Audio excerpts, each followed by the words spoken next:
Hey guys, welcome to the Dream Lounge podcast. Today I'm going to be answering a question from a reader. It was actually sent in a while ago, and it just kind of got lost in the bottom of my inbox. But it's good. It's a good email. It's well written, respectful, nothing like the recent barbell squat post comments you've seen on the blog, which are just raging, fucking pissed, irrational, emotional messes. So what I'm going to do is I'm going to go through the email, the message this guy sent me. I'm going to quote it or read through it, and then just kind of respond line by line. And hopefully you guys get some value out of it. Begin quote. Hey Anthony, and this is from a guy named Mark. Hey Anthony, hope you're doing well. I'm having an amazing time with the videos and following your blog. Thanks for all your hard work and providing such awesome content. The value on your sites really is second to none. Thanks, man. I just wanted to ask a quick question or two regarding your exercise philosophy. I've watched the videos with Doug McGuff and Drew Bay and understand how the high intensity approach works and the results you will get with that type of training. I'm just curious as to your, quote, values, unquote, in regards to exercise. I have a background in athletics and more recently CrossFit and was wondering if, with you following the HIIT type of training, you have no interest in competitive sport and therefore doing something with more of a focus on conditioning. Is part of your reasoning that you rank overall health and longevity far more than athletic performance? Have you been badly injured in the past? Or do you still have an interest in sport and I'm underestimating, the effects of this style of training? There's more to the message, but I'm going to pause here and just kind of ad-lib.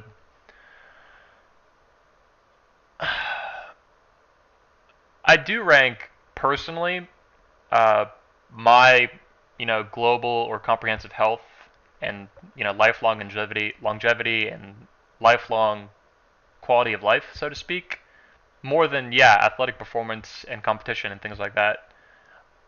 I do that on a personal level, definitely. So even it, and I think this will make more sense as each moment goes by.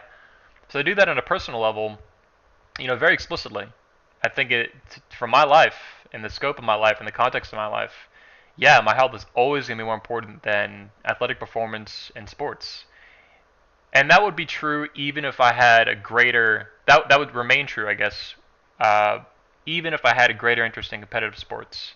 Even if I was into something that was a team sport or a personal individual sport like boxing or something. Yeah, my health is super, super important. It is a huge foundation. I think I accurately recognize it in my life as a huge foundation for anything and everything I'm ever going to do. For the entire, capacity of my happiness, it's dependent on my physical health and it, staying high now and for the remainder of my life, however long that is. And yeah, of course, you mentioned longevity. I want to live, as long as I can in great health. Kind of like Doug McGuff and maybe Drew Bay have spoke about. I want to have a very high level of physiological headroom throughout my life, and then when I die, it just drops off a cliff because I die doing something awesome, or who knows what, or maybe an accident even. I don't want to die just in a long, drawn out, non-exciting way. So yeah, I want to be 100 skydiving and just something goes wrong or some shit. That'd be great. I think that's the way to go, or some variation of that. Now, what I should also mention though is that I think it's accurate to say that your health and your longevity, at least it's very hard to get out of this argument, is that they are more important on an objective level, so independent of what your personal values are, than athletic performance. So I don't think it's, at least I think you're on thin ice anyway to say that competing in a sport is more valuable than your life or than your physical health. I don't know if that's ever going to be true. That's almost like, I think not even almost like, I think it is. If you put competing in a sport above your physical health, truly, like on purpose, or even subconsciously, it's a variation of self-sacrifice. You're sacrificing yourself for something that it's just not rational. Like, what's the point of competing in a sport to the meaningful and significant detriment of your health? I mean, meaningful might not even be the right word there, but significant. It's like, say, a boxer who knows he's ready to go blind. His doctor's like, you need to stop boxing right at Rocky 5 or something, or you're on the brink of permanent brain trauma, yeah, you should stop. You should not continue. It's not you're placing something that's in the scope of your life, it's under the umbrella of your life, above your life. So sports are a part of your life. Your life is not a part of sports. I don't think that's a healthy way to live life, no matter how much you care about sports. That's, I think, what I'm trying to say. And that's what I meant, I said a minute ago, between like a personal valuation of sports and athletics versus like a really objective look on human life. So I hope that makes sense.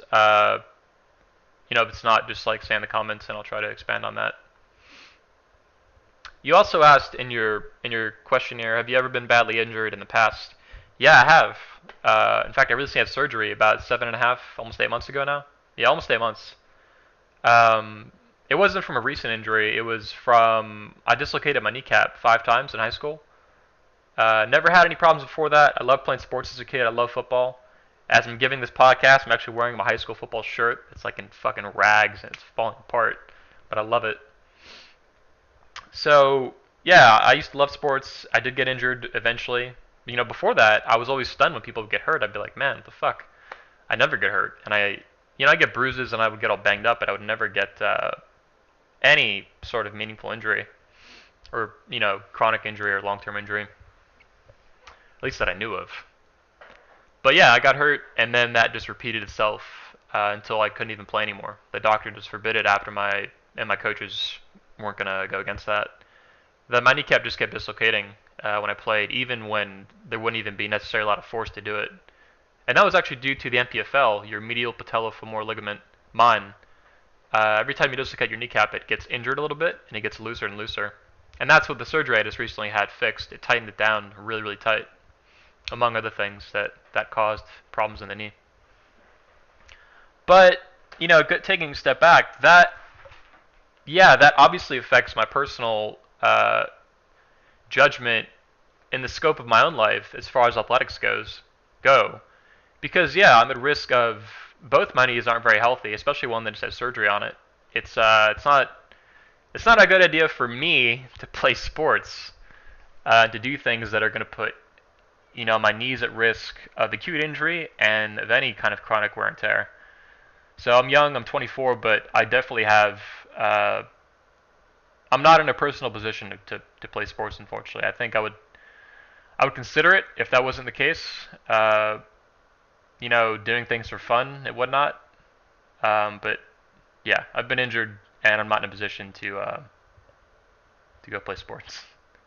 Oh, yeah, I also wanted to mention though that I try not to let that affect, though, my outward view, or my existential view, I guess you'd say, of, the appropriate potential role of sports in man's life, as a recreational activity, as a competitive activity, as a career even, for the short term maybe. So yeah, I'm aware of that. I don't want to let that affect, the kind of information I put out in the world. I want to make sure that remains personal, if that answers what you're getting at. You also asked, do you still have an interest in sports, and am I underestimating the effects of the style of training? I think you are, just by the nature of your question. You're underestimating the value of high-intensity training, or as James Steele would say, high-effort training, which is a little bit less catchy. The way to really think about this is that HIIT, or very intense, very brief, infrequent strength training, properly performed, congruent. There's a lot of descriptors there we have to add on to it. Yeah, I think you're underestimating the effects of it and what it can do and how it can in such a huge way support your entire all of your athletic endeavors. Muscle is muscular hypertrophy, muscle, new muscle, added muscle, or larger muscles actually. Yeah, they're going to benefit everything you do forever that has any meaningful degree of physical effort in it. And yes, obviously sports is huge here, or any kind of athletic endeavor. So yeah, you're underestimating it. I'm going to continue on reading what you have to say here and then answer what else is in here. Begin quote. I know you're not a big CF fan, so that means CrossFit. whilst I agree that a lot of the programming is way too much for your average Joe, I think if programmed correctly, i.e. less volume, there are incredible benefits to be had, especially when geared towards playing sports. There's more to read here, but I'm going to stop. You know, Scout Tanner yesterday, a video came out from PaleoFX where he was one of the guest speakers at. And at the end of it, you know, he said something that I guess was a little bit abrasive, but, you know, it was worth saying and it's worth repeating. And it's that hurting yourself in the pursuit of health is stupid. This is something I've said, I think, verbatim on my own. And I was glad to see scholars say it because it's so fucking true, man. It's a plea of insanity, I almost want to say. It's a total contradiction of terms, of efforts, and of goals. Yeah, there's benefits to CrossFit, but you're always in the net negative doing CrossFit or P90X or anything like that. Because you're gonna get hurt. The injury rate with CrossFit, just CrossFit by itself, is enormous. They have an entire section on just the main form, and they have like 6,000 or 7,000 affiliated CrossFit gyms. I'm sure many of them, hundreds of them at least, with their own forms. So yeah, there's this like huge sections of their forms, and that's only what's getting reported of injuries. So the injury rate for CrossFit is enormous, and acute physical injuries, independent of the cumulative or accumulating damage and injuries, I mean that completely outweighs instantly the health benefits or any benefits you're going to get from it if you're treating CrossFit as exercise, which I think 100% of CrossFit enthusiasts do. No one does CrossFit exclusively with nothing else in the picture. They don't do CrossFit for fun or for recreation or leisure. That would be pretty far stretch of the imagination. It's pretty intense stuff. So yeah, the benefits, it doesn't matter because there's injury. There's always looming injury in the CrossFit enthusiast's future. If I said that right. So yeah, the benefits, it just doesn't matter, man. You're always going to get hurt. And any looming injury, physical injury, in an exercise program is completely inappropriate. It's not even appropriate any further to call it an exercise program at that point, which they claim. They claim, I want to say it's verbatim, that CrossFit is a comprehensive fitness program or something to that effect. And it's not. It never is because it always hurts you. The evidence is sitting on their own website. It's like tens of thousands of people getting injured. And that's just what's getting reported just on one website, the main website, be it.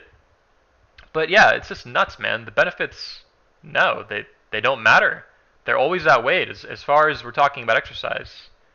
It's completely inappropriate. Continuing on, begin quote.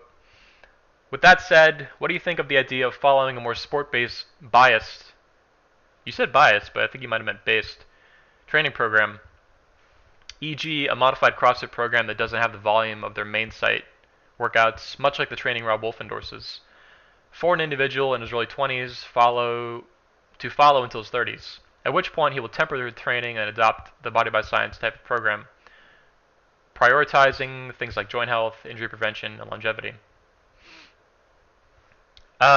There's more to be wrote here, but let's just stop. What do you think of the idea of following more sport? Yeah, I don't. You said for an individual in his early 20s. I'm in my early 20s still. I guess in my mid 20s now. Shit, I'm getting old. 24. Fuck. Yeah, you have to think. My girlfriend, many months ago, like a year ago now. God, time flies. She made a comment to me when I was talking about long-term thinking, and she was like, Anthony, you do not think long-term. You think in nothing but in terms of like lifelong thinking. It's just everything for me is like lifetime. And I realize in part that might be a personal approach to life, but there probably is a lot of merit to it for everyone to appreciate and to incorporate into how they approach things in life. That yeah, you have to think long term. Your life expectancy right now is like 70-something years. Assuming economic collapse isn't fucking shitball society that we live in, and the life expectancy rate doesn't drop to 50, you're going to live for a long time, especially if you're in your early 20s. You have 50, 60, 70 years in front of you. and to not appreciate the damage you can do at a young age. You know, my brother yesterday, he went to the orthopedic doctor, surgeon, to discuss problems with his feet because he was born with club feet and he had surgery when he was a baby and now he's having problems. And he has like really bad arthritis in his left foot. And now I realize that's a specific case. He has a birth defect that was fixed, but it wasn't fixed maybe correctly, or there were just problems looming anyway, no matter what happened when he was a baby.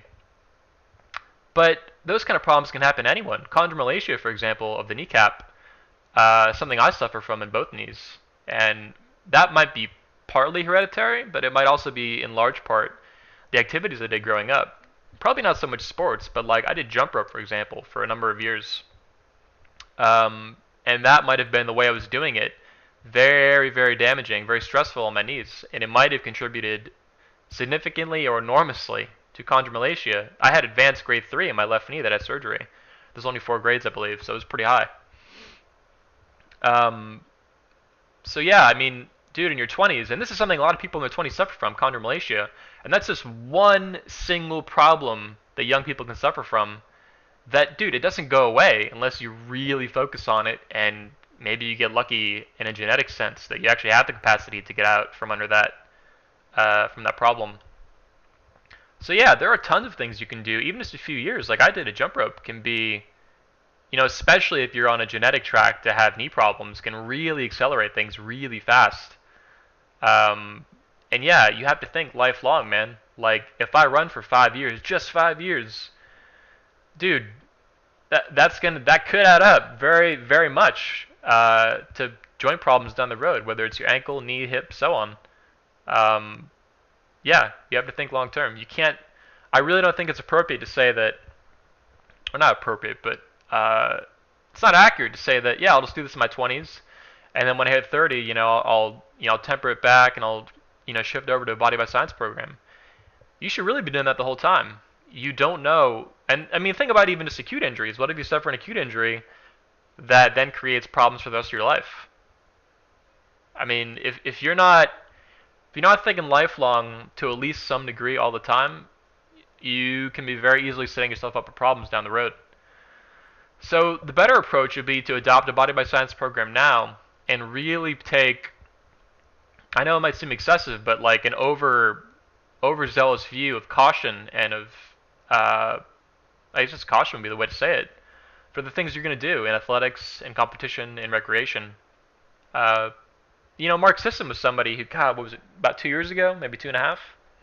He was playing frisbee on the beach, ultimate frisbee or something, and he came down in his leg, one of his legs, just completely wrong, and really screwed up his knee.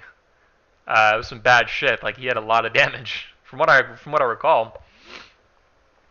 And I bring that up because, I mean, that's a freak accident, but dude, how often does that happen to guys playing frisbee alone? Think about every day of the week there are 300 something million Americans just running around this country, and a lot of them are playing sports on a daily basis or doing some significant level of physical activity. I realize that the percent chance of you getting injured on a daily basis is small, but you have to realize at the same time someone somewhere is getting injured pretty significantly, pretty severely. Whether it's a guy like Mark Sisson who's a little bit older, but highly aware of how he moves. He's a former triathlete, like champion and shit. And yeah, just because you're young and you're, bright-eyed and bushy-tailed or whatever, yeah, you can get injured, man. It can be bad. It can be some bad shit. With me, just dislocating my kneecap, that's not even that bad, but it set me up because I continued playing football. I wanted to continue playing the sport. I kept dislocating it, making the problem worse and worse and worse. And what did that mean? That meant, 8 years down the road, I need to get surgery that costs like $5,000. So yeah, think long term, really long term, and don't be very cautious in saying, oh, I'll just do this now, and then in 10 years I'll be like, oh, I'll do something better. Do what's better now, and then adjust to, what you want to do with sports and athletics, things like that.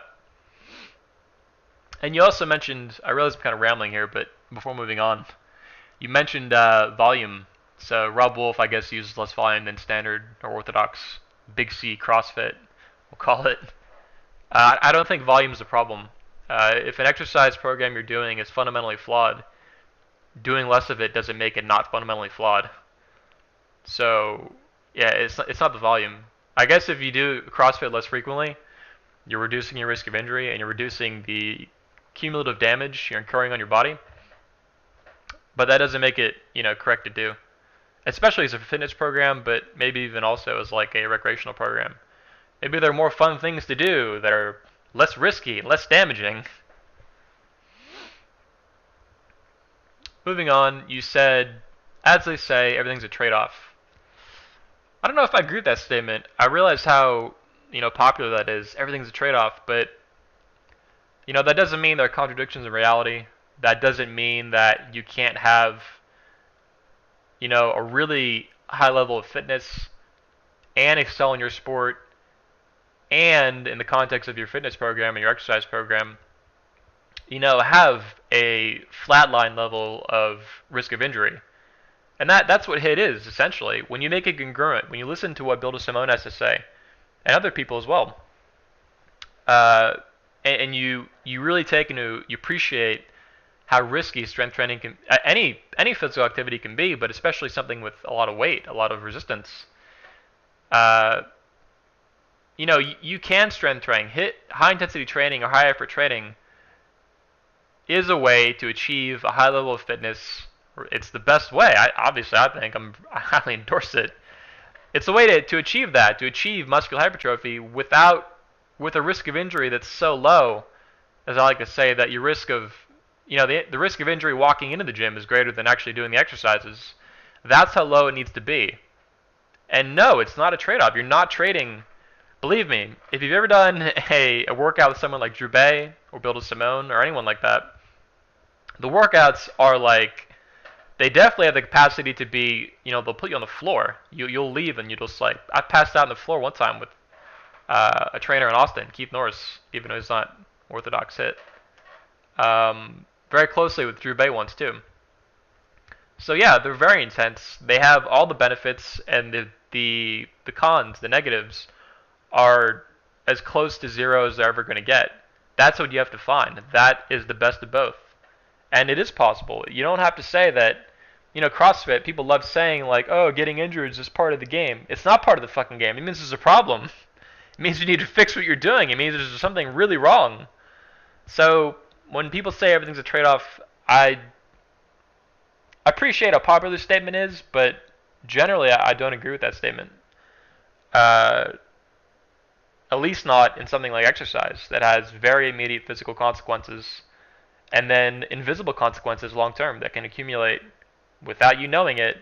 And then one day, as Bill DeSimone says, you bend down to tie your shoes and, oh, I threw my back out. Oh no, what the hell was the fuck freak accident?